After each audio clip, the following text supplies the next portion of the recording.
विदाई भाग 1। क्यों मिला था रूहानी को प्यार में धोखा। माँ, मैंने ठान लिया है कि मैं अभिनेत्री ही बनूंगी। अच्छा होगा आप और पापा भी मेरे इस निर्णय में मेरा साथ दो। वैसे भी जब मैंने निर्णय ले ही लिया है तो करूंगी तो मैं वही। रूहानी का सुर सख्त था। वह शुरू से अडियल रही थी। बड़ा होने के साथ जल्द से जल्द पैसा और शोहरत पाने की धुन ने उसे और भी कठोर बना दिया था। माता पिता का उसके निर्णय में साथ देने या न देने से उसे कोई फर्क नहीं पड़ता था। जब से उसकी एक सहेली ने उसे एक एजेंट से मिलवाया था और उस एजेंट ने रूहानी को टेलीविजन पर उच्च कोटि की अभिनेत्री बनवाने के सुनहरे ख्वाब दिखाए थे, तब से रूहानी लगातार वही सपना देख रही थी। वह एजेंट भी लगभग रोज ही उसे फोन करता और जल्दी नोएडा पहुंचने को कहता। रूहानी भी उसी समय अपने माता पिता से जिद करने लगती। मैं कहती हूँ जी, यदि हम रूहानी को अपने साथ अपने पास रखना चाहते हैं तो हमें उसका साथ देना चाहिए, वरना 18 वर्ष की तो वह हो ही गई है, घर छोड़ कर चली गई तो हम क्या कर पाएंगे। उसकी जिद के आगे माँ ने हार मान ली थी। अब वे अपनी बेटी को खोना नहीं चाहती थी, इसलिए उसके पिता को समझा बुझा रही थी। क्या तुम जानती नहीं हो कि वह कैसी दुनिया है।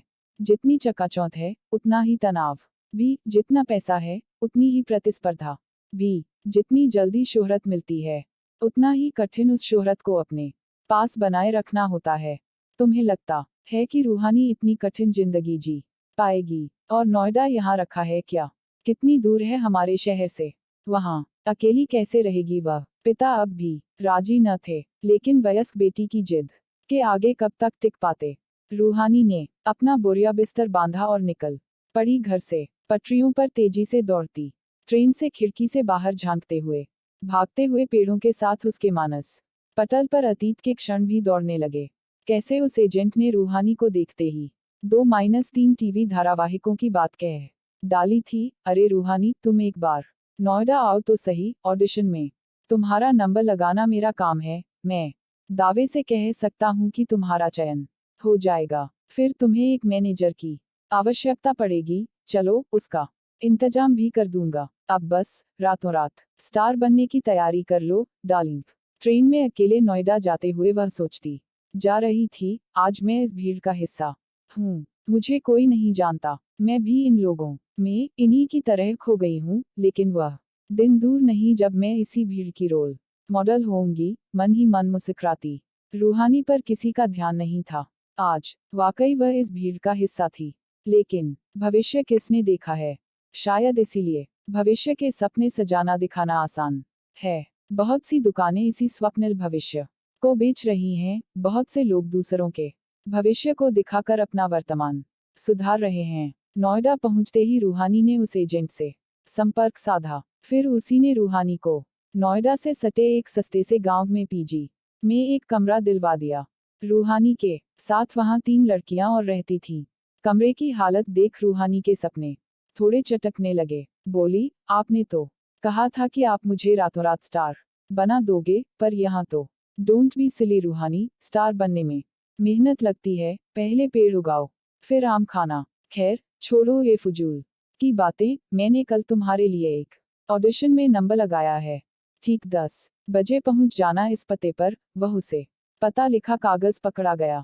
सुबह सुबह तैयार हो रूहानी निश्चित समय पर निर्धारित स्थान पहुंच गई। नई जगह, नई संस्कृति। रूहानी थोड़ा असहज अनुभव कर रही थी। वहां लंबी कतार लगी थी। रूहानी का नंबर आते आते तीसरा पहर आ गया। भूखी प्यासी रूहानी थकान से बेहाल थी। अपना नाम पुकारे जाने पर चेहरा थोड़ा संवार कर वह अंदर पहुंची। जो लाइनें उसे दी गई थी उन्हें उसने याद कर लिया था, किंतु पहली बार कैमरे के सामने बोलने के कारण उसके चेहरे पर कोई हाव भाव न आ पाए। एक रोबोट की भांति उसने लाइनें बोल दी। जाहिर है वह उस ऑडिशन में नहीं चुनी गई। एक तो अनुत्तीर्ण होने का दुख, ऊपर से एजेंट से अच्छी खासी डांट सुननी पड़ी। वह अलग एजेंट उसे अलग अलग जगह ऑडिशन पर भेजता, किंतु कैमरे के सामने आते ही पता नहीं रूहानी को क्या हो जाता। इसी भागदौड़ में 3 माह गुजर गए। घर से जो पैसे लाई थी वे खत्म होने लगे थे। साथ रह रही अन्य लड़कियों का भी यही हाल था। सभी इस रुपहली दुनिया का हिस्सा बनने आई थी, किंतु कामयाबी किसी के भी हाथ नहीं लग रही थी, रूहानी के चेहरे का फायदा उठाने और कैमरे के प्रति उसकी झिझक मिटाने हेतु एजेंट ने पहले उससे मॉडलिंग करवाने की सोची। नियत समय पर रूहानी मालवीय नगर की गलियों में स्थित मॉडलिंग एजेंसी पहुंच गई। वहां भी लड़कियों की लंबी कतार। वहां का एजेंट बेशर्मी से लड़कियों के बदन को छू रहा था, हर लड़की के बदन के हर हिस्से का नाप ले रहा था और जोर जोर से उसे दूसरे लड़के को बताता जा रहा था, जो उसे एक कागज पर लड़कियों के नाम के आगे लिखता जा रहा था।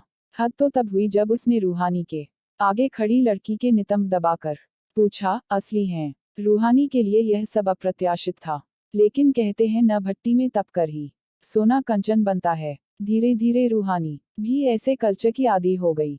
उसकी झिझक खुलने लगी, उसके हाव भाव, उसकी भावभंगिमा में खुलापन आ गया। छोटे मोटे विज्ञापन कर कुछ पैसा भी आने लगा था। इस शहर में रहना अब रूहानी के लिए संभव होता जा रहा था। मेहनत वैसी ही समय सारिणी, बल्कि छुट्टियां उससे कहीं कम।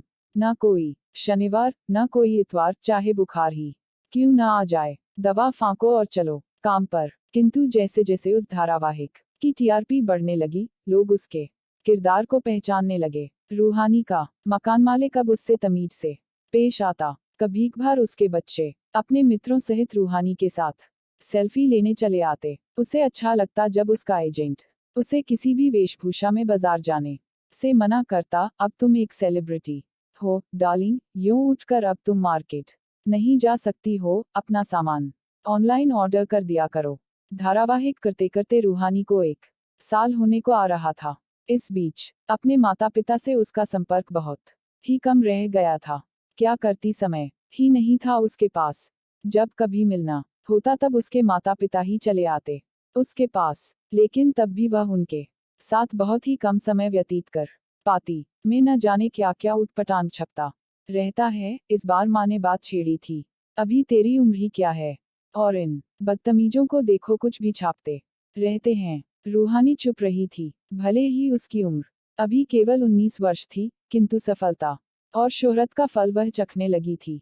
फिर ऐसे में परिपक्वता जल्दी आ जाना क्या बड़ी बात है। सहकलाकार विनोद उसे बहुत पसंद था। हो सकता है उसकी आंखों के भाव किसी पत्रकार ने पकड़ लिए हों। उड़ती चिड़िया के पंख गिनना कला जो होती है इनकी, इन्हीं रिपोर्टों के चलते विनोद को रूहानी के मन की बात ज्ञात हो गई थी। एक दिन मौका देख उसने रूहानी को कॉफी डेट पर बुलाया। दोनों को एक दूसरे का साथ पसंद आया।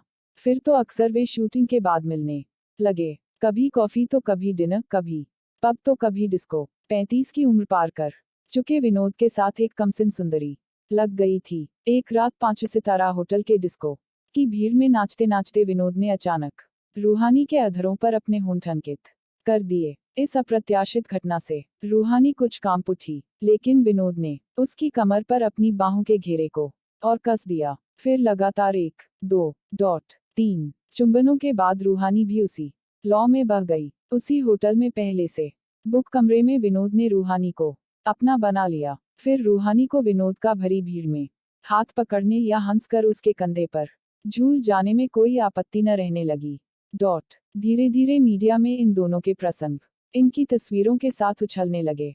एजेंट के ऐतराज करने पर भी रूहानी ने एक न सुनी, लेकिन मीडिया के पूछने पर दोनों यही कहते कि वे सिर्फ अच्छे दोस्त हैं। दोनों की नजदीकियों के किस्से लोग मजे ले लेकर पढ़ते सुनते।